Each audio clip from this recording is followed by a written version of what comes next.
Hey Zion, Pastor Thomas here. Today I'm continuing our Preparing to Gather series, talking about what we need to do to prepare as a church to gather again on Sunday mornings.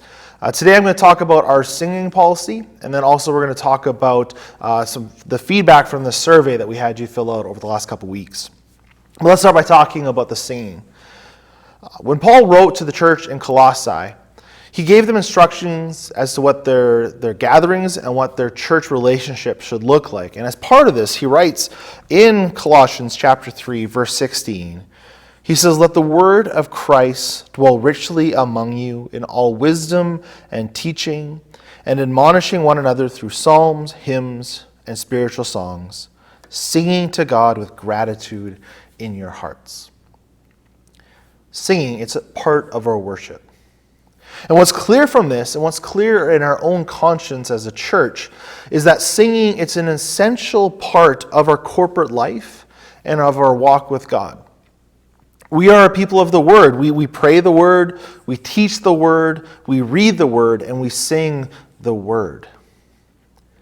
But however, we find ourselves right now in a tough situation. As this virus that we're combating, the one that's been plaguing us for the last several months, it's passed through water droplets in the air, dispersed through close verbal interaction. And I've seen and I've heard about a variety of studies that have been put out recently that talk about that the virus lingers indoors in the air much longer than they originally expected. And it's even worse with loud conversations, and then all the more worse when it comes to singing, that these water droplets get dispersed all the more and linger all the longer. And so, what does that mean for us? What do? We need to gather in person. Now, that command is clear in Scripture. And now that the door is open, I think we need to start gathering.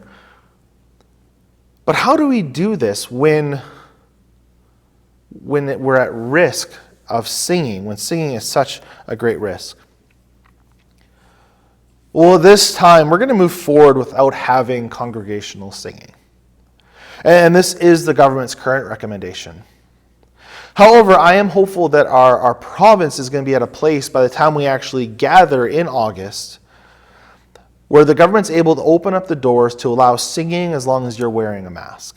And this is what's been happening in Saskatchewan. And that would be great. That's my hope. But with the information that we have now, and knowing the risk that we'll be exposed to will be greater if we allow singing, and the risk and how it's greater when we ignore these rules, like what we're seeing south of the border. With all this in mind, I think it's in our best collective interests to move forward refraining from singing. It's a loss, but it's a loss for the greater gain of actually being able to gather. But please know, and don't hear what I'm not saying. I'm not saying that this is right and that I'm okay with this. It is a loss for us not to be able to sing. And I'm not fine or content that we're not having singing, but rather I lament this fact. Singing is part of who we are. It's commanded for us. But this restriction that we're having is a reminder once more that things are not how they're supposed to be. That what we're doing is not yet church. Live streaming has not been church. And gathering a small segment of us is still not yet church. But we're doing the closest thing that we can. A substitute for the real thing, working closer and closer, getting closer and closer to the real deal. And I'm going to talk more about this next week, about the need for us to gather and how it's not quite the real thing, but it's a start and why we need to get together. I'm going to talk about that in my sermon next week. So that's where we are right now as it relates to singing. But I also wanted to give you a brief report on the survey that we asked you all to fill out over the last couple weeks. The goal of this survey was to get a sense of where we are at as a church. As it relates to the threat of COVID and the possibility of resuming in-person gatherings on a Sunday morning. Because we've not gathered for months, it's harder for us as church leadership to have a real sense of where everyone is at. And as Baptists, we value congregationalism. We value the church's collective wisdom. And so the survey was an attempt to be able to gain some of that. And so with this survey, we were looking for where people are at so that we can know how to effectively minister. And then also to see if there's been any gaps in our communication. And I'm happy to report there was. There's something that I hadn't talked about really at all that was on many of your minds. And so I'm hoping to address that here in the coming weeks. And I'll talk about that more here in a minute. And so I want to say thank you to everyone who did take the time to fill out the survey. We had 78 responses. 62 of these were from a unique IP address, which means that it was filled out with a different device. Now, I'm not going to throw a whole bunch of numbers at you and hope that you can keep track, but I want to give you my general impressions of the data and then provide some lessons that I have taken by going through the responses. But no, the survey, it's by no means am I saying that it was perfect. And its results, all of this should be taken with a grain of salt and with some good holy wisdom and discernment. The answers were limiting and could be interpreted different ways. Not everyone in our church filled out the survey. And there wasn't, certainly this was not a census or a professional poll. It was simply a helpful tool to help us gain some insight on our church. And so I want to give you 4 observations that I had from the survey. The first, as an encouraging note, is that we're generally on the same page as it relates to the threat of COVID. By and large, it seems that we as our church view the threat that COVID imposes on us similarly. 76 of the 78 responses saw COVID as at least somewhat serious. 64 see it as at least very serious. And so we generally see COVID as a real threat. My second observation is that though we have this commonality, we do vary in our comfort of resuming Sunday services. As you can expect, there are some differences on how ready people are in our congregation to meet on a Sunday morning. There's not many at the far ends of the spectrum. The one extreme being those who are upset that we're proceeding or are especially cautious. That's on one end. And there's not very many people on the other end that don't quite understand why we stopped in the first place or why we haven't resumed already. The majority of us are somewhere in the middle, and it's definitely a bell curve, with the majority of us being more towards the middle, with a slight leaning towards being ready to meet either next month or potentially in the fall. Most of us being a little bit more on that side.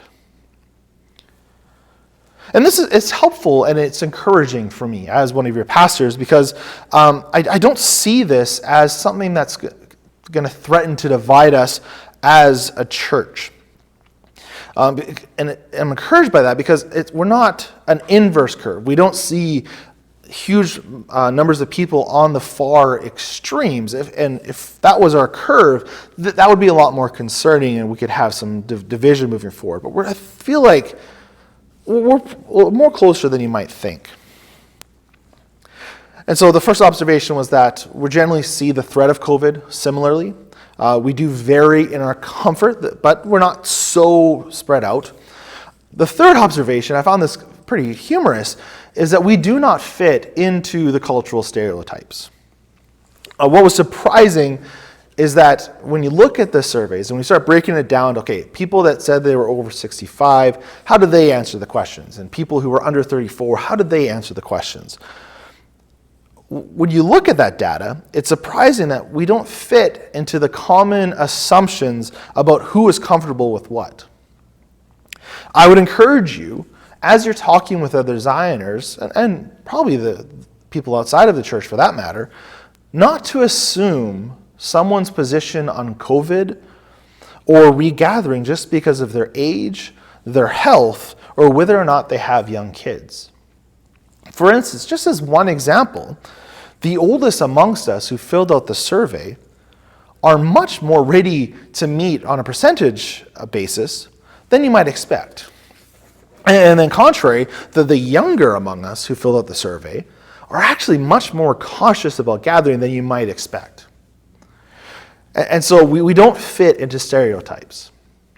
And the fourth observation that I had is that there, and as I alluded to earlier, there have been holes in our communication about regathering. Something that was incredibly helpful was to look at the open question where you were able to give whatever note or insight to church leadership. And as I was going through this information, I was reminded of something that we have not talked about yet. And that was, we have not talked at all, really, about what the services themselves are going to look like. We talked a lot about the preparation, what you need to do before you get here, how you're leaving. We've been talking a lot about that.